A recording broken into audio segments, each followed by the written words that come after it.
Well, more than 90% of people believe there is an afterlife, according to our Today.com poll. What happens to our brains and bodies, and what it might really be like to die? That after the heart stops, the brain does not die. It hibernates, and it shows the ability to recover even an hour longer afterwards. Near-death experiences are unique. Many people have reported strong visions and enhanced happiness. But why? What does a near-death experience actually feel like? In the weird world of paranormal, one particular peculiar phenomenon appears repeatedly: the near-death experience. White light at the end of a tunnel, flashbacks to a person's life, and even visions of heaven. There is a reason why these stereotypes have been overused in films and television shows.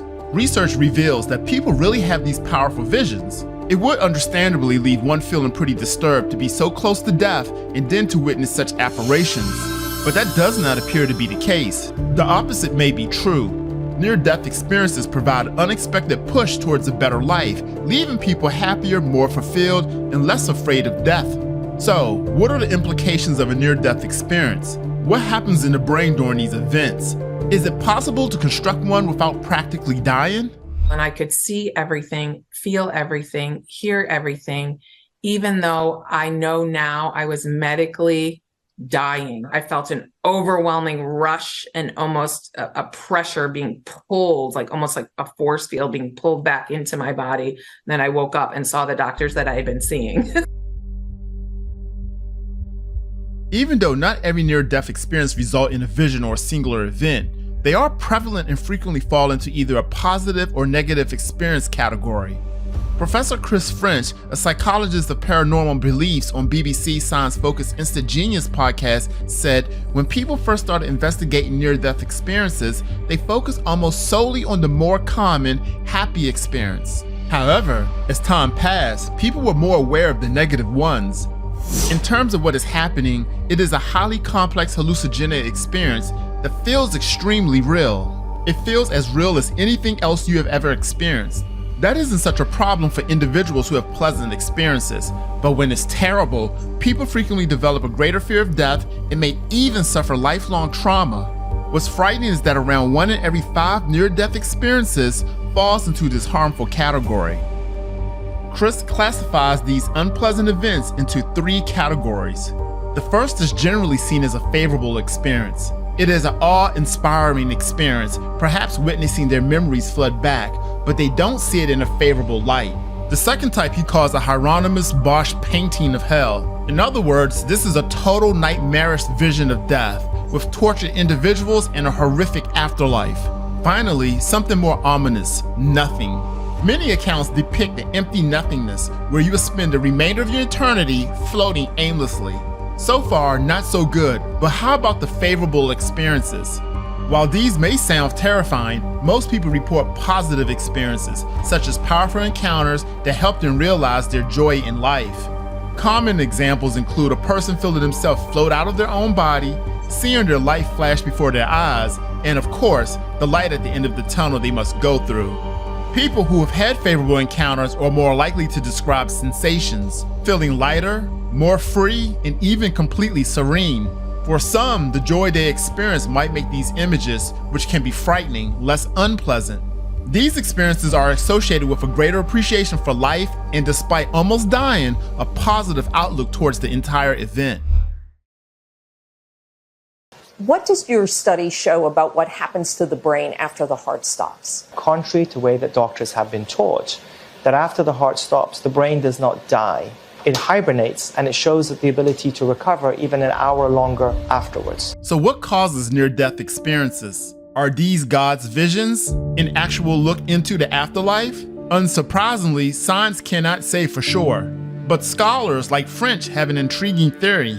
French added, most neuropsychologists believe these are images of a dying brain. There's weird stuff going on in your brain in these situations, and this is how you feel it. It feels genuine, and we don't have a definitive answer to explain it, but this is definitely our most logical answer. Neuroscientists refer to this feeling as disturbed bodily multisensory integration. In other words, it is a enhanced experience caused by multiple sensory stimuli firing simultaneously due to an extreme bodily experience incorporating information from the visual, auditory, somatosensory systems. Now, it is important to emphasize that someone does not have to be dying to feel this. They simply have to believe they are. I realized that talking about my near-death experience is what I'm supposed to be doing. It's the piece that I'm supposed to give. It's the gift. For somebody who is possibly facing death right now, what do you want them to know? That they don't need to fear it. In completing her purpose, she's also spreading love, hope, and understanding. You've come near to death, seen what feels like a vision of the afterlife, and now you're back to your everyday. How do people cope when such situations arise? For the majority, the experience is transforming. People who have had a near-death experience are more likely than not to want to improve their lives afterward. This is not always good news, since divorce rates rise when one of the spouses have experienced a near-death experience. Others may develop PTSD as a result of the event, particularly in a sense of disassociation from life.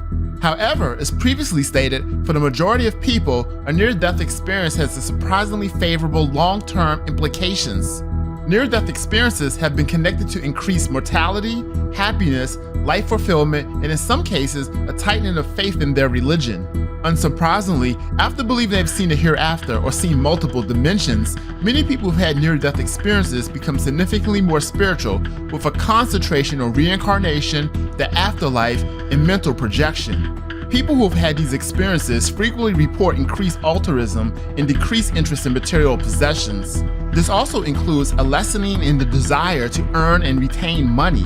In the study of cardiac arrest survivors who had near-death experiences, they were statistically more likely to have a reduced fear of death, a stronger belief in life beyond death, more interest in the meaning of life, acceptance of others, and even more compassion and empathy. Some people experience this immediately after regaining consciousness. For some, it can take years to put together. This all sounds nice, but almost dying is a tricky tactic to add more joy to your life. Is there an easier method to have a near-death experience? Technically, sure. There have been accounts of people entering them without a near-death experience. In some situations, people have been able to meditate their way into near-death experience-like sights and experiences. In a study of advanced Buddhist meditators, they were able to induce the experience without the fear of death driving them. However, they were monks with 20 or more years of meditation practice, frequently meditating for hours. They have also reported having near-death experiences, and they claim to be able to match the emotions associated with nearly dying. Unfortunately, without meditation, it is difficult to force the experience. In the overwhelming majority of cases, the fear of dying has been so intense that it has triggered the experience. Without a lifetime of meditation, it boils down to dying or believing you're dying. Hey guys, we come to the end of the video.